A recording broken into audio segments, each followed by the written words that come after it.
সুজি দিয়ে আমরা বিভিন্ন ধরনের মিষ্টির রেসিপি বানিয়ে থাকি। আজ আমি আপনাদের সেরকমই একটা মিষ্টি বানানো দেখাবো। নমস্কার, আমি রুমি। আপনাদের সবাইকে আবারও একটা দারুণ স্বাদের রেসিপিতে স্বাগত। প্রথমে আমি একটা ফ্রাইং প্যান নিয়েছি, তার মধ্যে দিয়ে দিলাম 100 গ্রাম সুজি। 2 থেকে 3 মিনিট হালকা করে ভেজে নিতে হবে লো ফ্লেমে। তারপরে যতটা সুজি ঠিক ততটাই জল দিয়ে সমস্ত কিছু ভালো করে মিশিয়ে এরকম একটা ডো রেডি করতে হবে। ডোটাকে ঠান্ডা করে নেওয়ার পরে অল্প একটু ময়দা দিয়ে আবারও ভালো করে মেখে নিলাম। তারপর ডোটা থেকে লেচি কাটতে হবে। লেচিগুলোকে নিতে হবে গোল বলের মতন করে বানিয়ে প্রেস করে চ্যাপটা করে এরকম একটু টুপির মতন বানিয়ে নিতে হবে। মাঝখানে আমি এখানে খোয়া ক্ষীরের পুর দিচ্ছি। আপনারা যে কোনো ধরনের মিষ্টিও দিতে পারেন। এইভাবে পুরটাকে দেওয়ার পরে ভালো করে আটকে নিতে হবে, আর এরকমই দুটো সাইড ভালো করে একটু গোল করে নিতে হবে।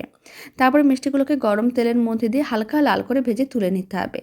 এদিকে আমি 1 কাপ চিনি 1 কাপ জল দিয়ে চিনি শিরাটা রেডি করে নিলাম। তার মধ্যে মিষ্টিগুলোকে দিয়ে দিতে হবে আর 30 মিনিট এইভাবেই রেখে দিতে হবে।